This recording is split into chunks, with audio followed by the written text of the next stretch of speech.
At nagbabalik po kami dito sa SNA Live. So you're still watching with me, Sinjan Reyes. Kasama pa rin po natin si Binibining Pilipinas Globe 2018, Michelle Gumabaw. And we just finished the first set between our Purest Water Defenders NU and our Lady Warriors with a 29-27 score. Michelle, ano nga bang nangyari sa set na yon? Grabe yung extension doon, Sinjan. Yung attacks nitong Air Force Lady Warriors, naging 19-15, pero block party naman itong Purest Water Defenders NU. They led blocks with 5-2. Medyo pareho lang tayo sa aces, and yung errors natin, mas marami ang nakommit ng Lady Warriors, pero nanalo pa rin sila dun sa game na yon. We have our leading scorers of the first set, Johnson and Matthews. 9 for Johnson and 6 for Matthews. Palmer on the other side with 6. And ito natin import caliber na local na si Myla Pablo with 8 points for the Air Force Lady Warriors.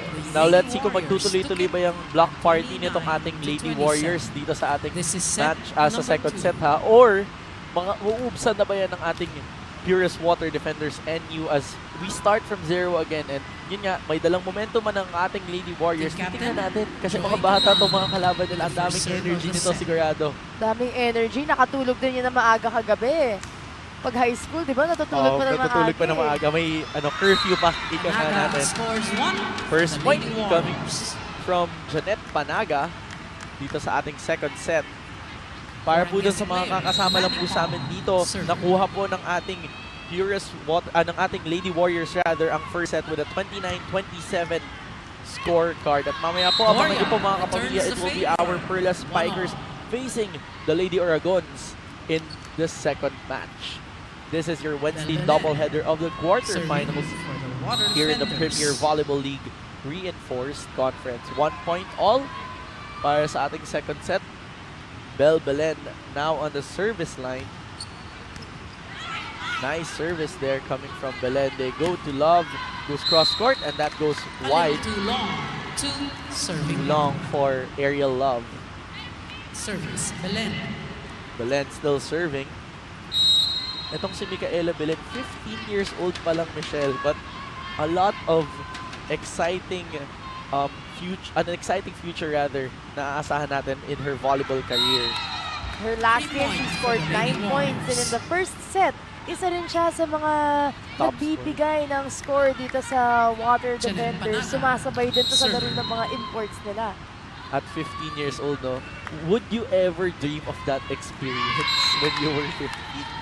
Nung 15, nasa high school ako, hindi ko pa nga priority yung volleyball doon. Parang volleyball ko noon, club lang eh. So, itong exposure na natatanggap ng mga bata dito from NU, most of them are just in high school. The exposure given to them, talagang malaking bagay yun for their professional career in the near future.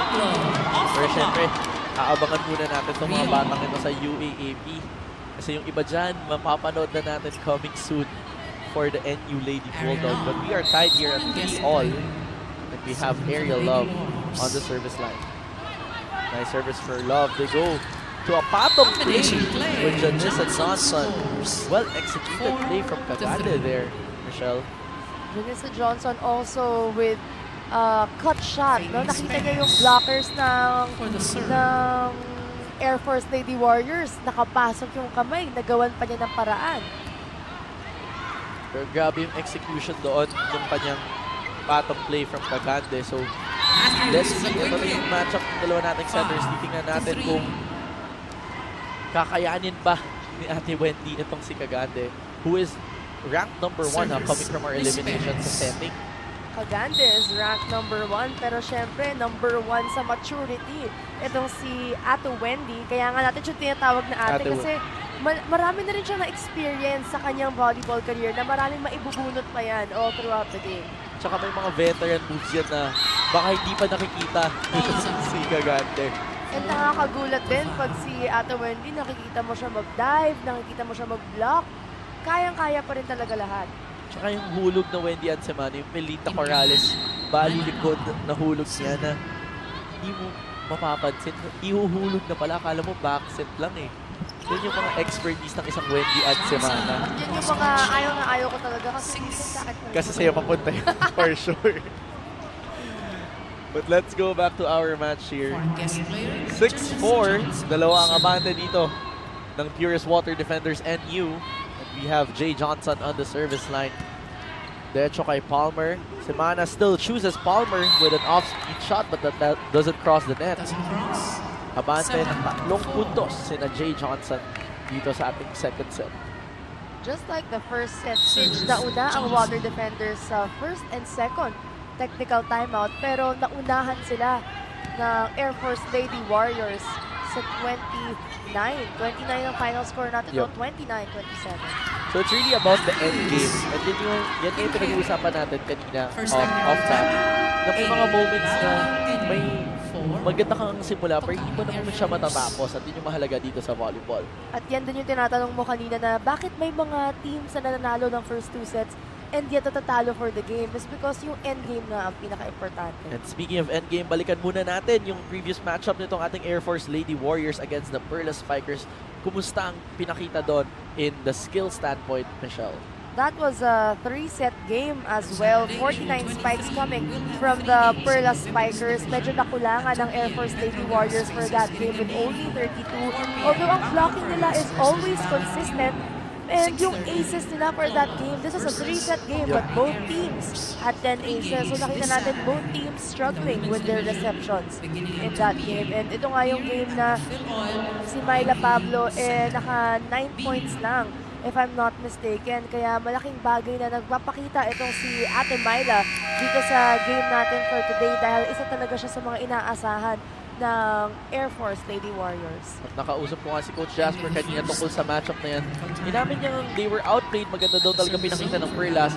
Perlas, when I saw the statistics, I was surprised. Single-digit error outing or tally. Only 9 errors in the whole match. 2 from the first set, 2 from the second set, and then 5 on the third set.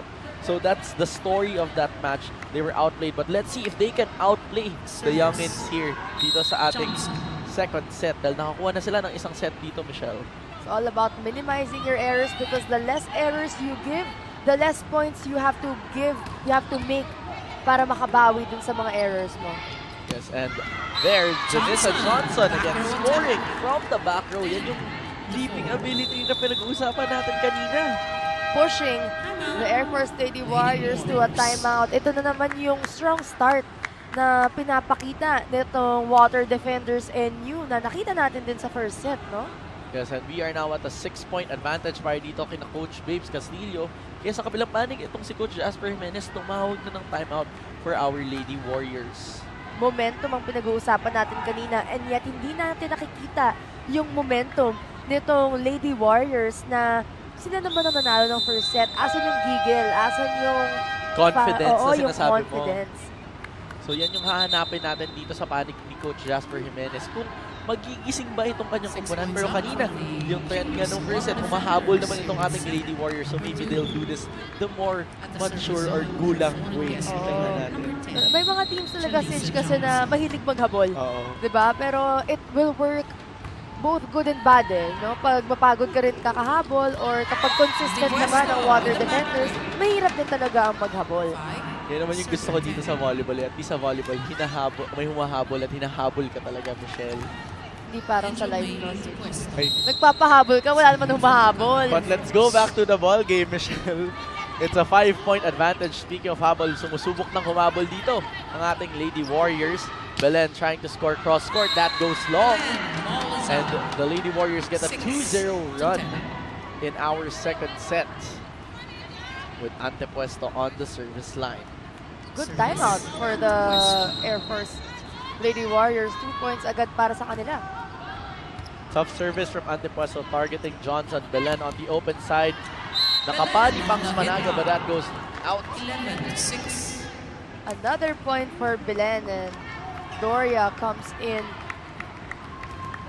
Yung mga players katulad ni Belen na nag-step up no, na nawala si Eliza Solomon, malaking bagay to para sa Water Defenders na makatulong sa kanilang mga imports.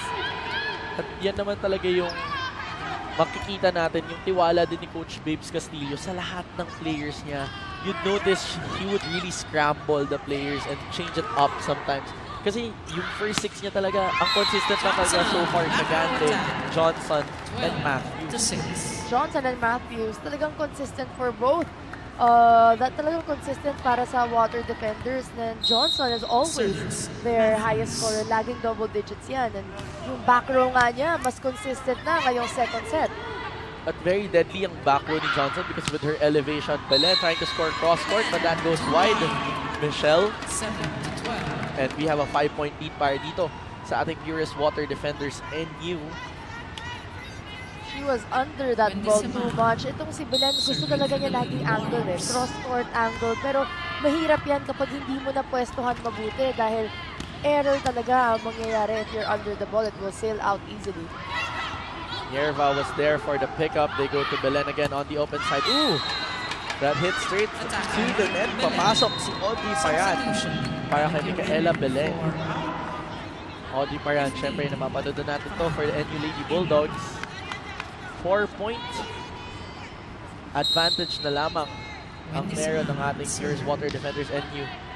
And Wendy and Semana with that nice service. They go to Johnson on the back row. Last touch was Myla Pablo. 3-point para sa ating Lady Warriors. 13. Third back row point for Janessa Johnson in only the second set. And you can see na kahit wala siya sa front row, Sinch, makakatulong pa rin siya sa team niya. Especially ngayon na nagsistruggle ang ka-opposite spiker niya. So, kailangan talaga magpakitang hila si Janessa Johnson dito sa second set.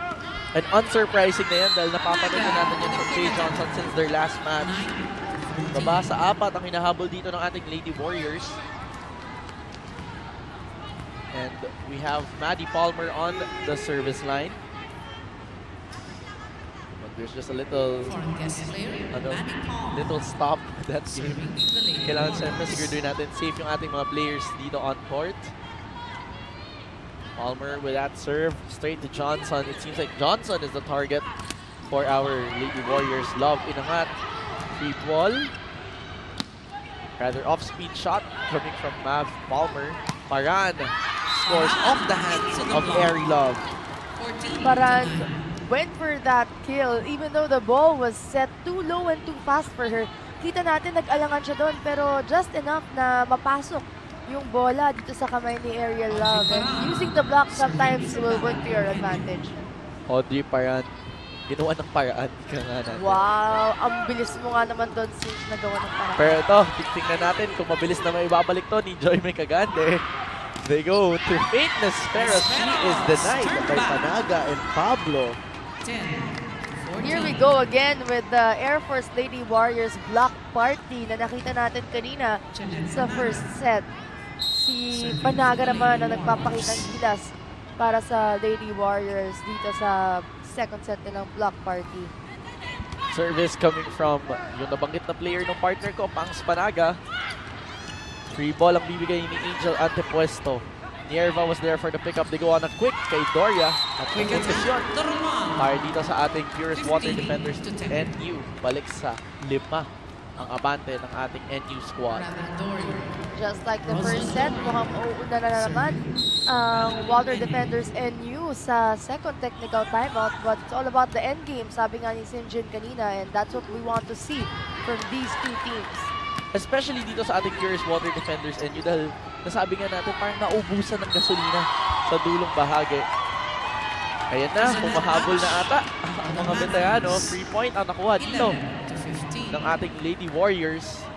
Baba sa 4 ang hinahabol ni Ari Love and she is on the service line. Ari Love, foreign guest player, serving. Control floater. Nierva was there for the reception. They go to Johnson trying to go cross court but that's too wide. Nasobrahan ng angle itong si Janessa Johnson. Which is also surprising dahil ang blocker ni Janessa Johnson dun sa play na yon na si Ate Wendy Semana. So, di ba You kung would si Ate expect a Wendy, down the line. you would expect down the line but they keep going angle and trying to hit that cross court. There, mukhang nahinig ka ni Jay Johnson trying to go down the line. But Val Maceda unable to handle that last play. Balik sa 4 ang abante dito ng ating Purest Water defenders NU at pupunta tayo sa second technical timeout. Pero Michelle, balikan muna natin yung huling performance ng ating Air Force Lady Warriors kung saan magandang pinakita ng kanilang setter na si Wendy at si Mana.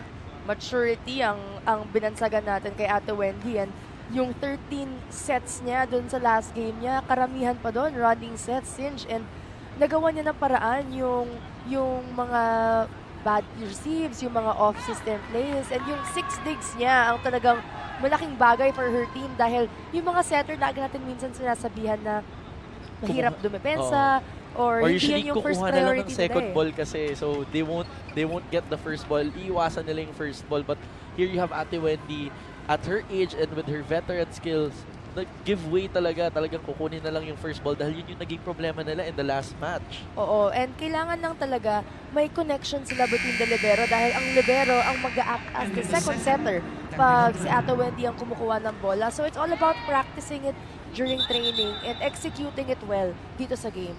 And we are 2 months in our competition, pero kitang-kita naman natin na lumalabas na yung napagpa-practice sa team. So, yung mga sistema ng mga coaches natin. Nabanggit mo nga yung isang sistema, yung libero, yung kukuha ng second ball, kung nakuha ng center. May mga sistema din na yung position mo, yung utility spiker, yung nagiging auxiliary setter, ika nga natin. But let's go back to our ball game. Ooh! Off cue from Myla Pablo and Wendy and Semana. Abante ng 5 ulit ang mga youngins from the Balipure Purest Water Defenders and Youth Squad. Service is with Faithless Barros. Sitting the tape of the net there. Love going cross court from that backward play. Pero lumabas ang palo ni Ari Love. Timeout ang natawag dito ni Coach Jasper Jimenez.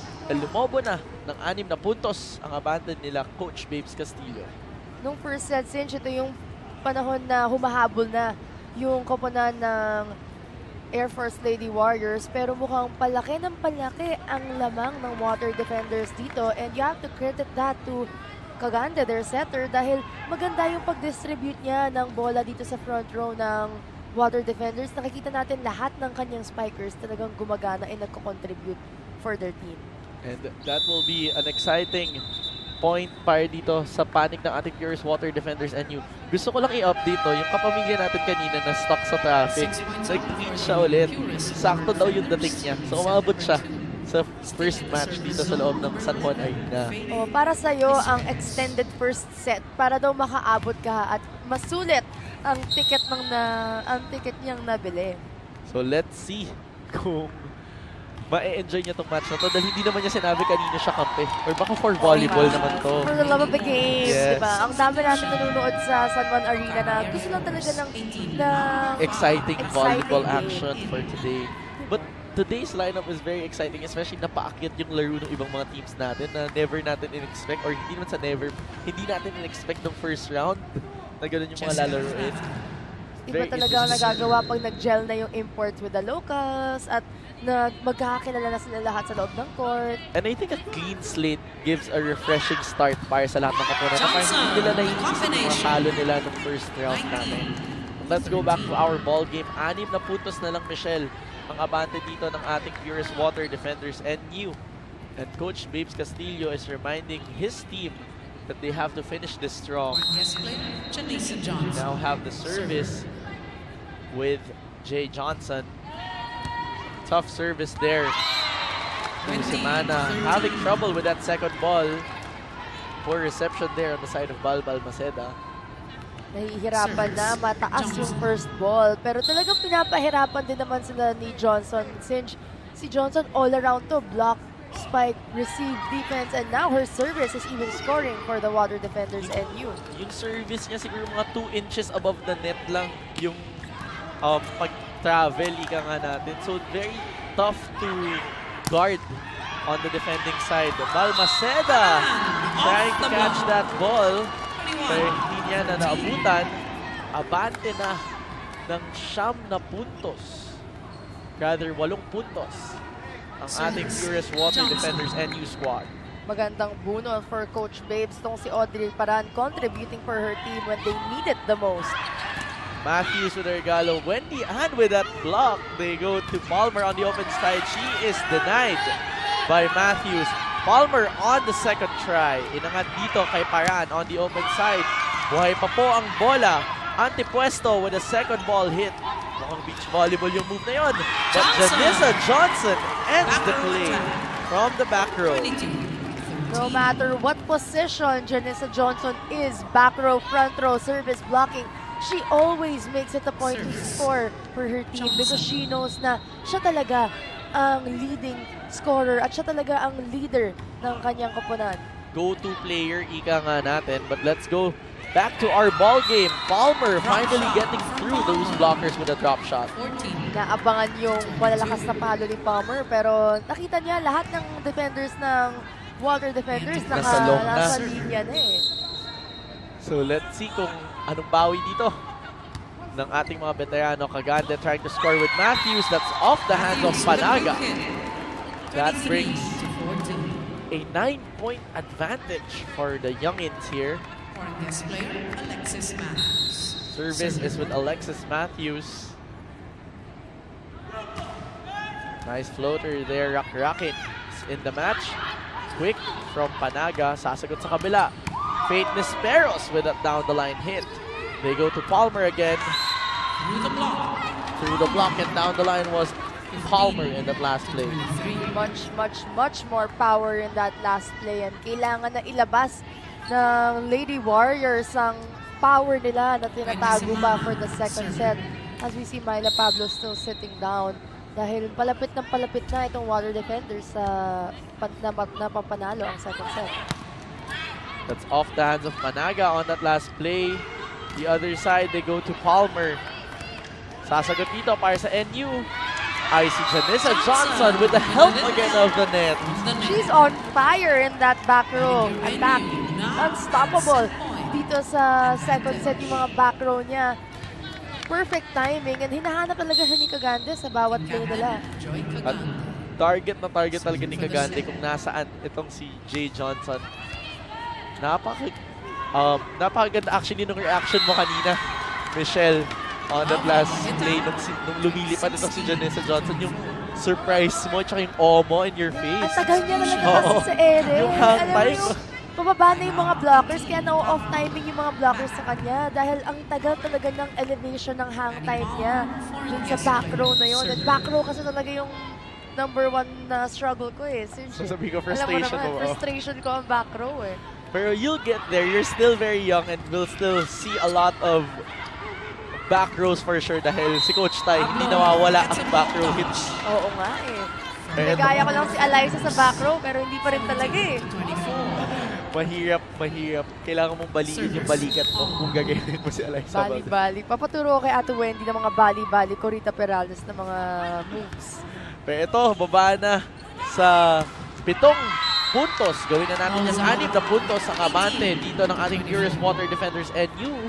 At mukhang maghahabol dito si Wendy Ansemana. Timeout ang natawag dito ni Coach Babes Castillo. Mga kapamilya, kung bago pa lamang kayo dito sa ating live stream, meron po tayong tinatawag na Star Cam. That's the other view that we are offering to you. Before, if we had the end zone view and the net view, ngayon po, it's a special camera called the Star Cam. And right now, it is focused on the Bagyong Pablo. And for you to choose kung sino po ang nandyan sa Star Cam, just tweet us. That's at ABS-CBN Sports. Use the hashtag StarCam and the hashtag PVL on ABS-CBN. Ako gusto ko makita dapat ng lahat ng kapamilya natin yung reaction mo pag tumatalon si Janessa Johnson sa back row. Nakakamangha naman kasi talaga. Siya talaga yung pinapanood ko this season because I always admire yung mga players na hindi mo aakalain na maging very athletic, na very mataas tumalon. Kasi sanay tayo masyado sa Philippines na pag-import, kailangan patangkaran yung labanan eh. Pero may mga tao like Janessa Johnson na kaya talaga niya lahat. Sabi ko nga, sheer minding of Cici Rondina. Not a very tall import, not a very tall player din naman si Cici. But grabe yung leaping ability, yung hitting ability. Talagang napakagandang performance. Ito, pero maganda yung pinapakita ng kabilang koponan ha. Baba na po ng 5 puntos ang hinahabol nila dito as they go to Jay Johnson again from the back row. Tempiatura was there for the pickup. Love scoring with an off play there. Full front line for both teams, but we have Love on the other side, Panaga on the other side, and yung parang import na rin na si Myla Pablo. And dito naman sa Water Defenders, full local frontline sila for now. At ito na yung pinag-uusapan natin na yung endgame na napakahalaga. Kasi mukhang yung paghabol dito ng ating Lady Warriors. Ooh, miscommunication between Panaga and Pablo gives the set to our Purest Water Defenders NU. One set apiece na po tayo dito mga kapamilya at magbabalik po kami dito sa SNA Livestream.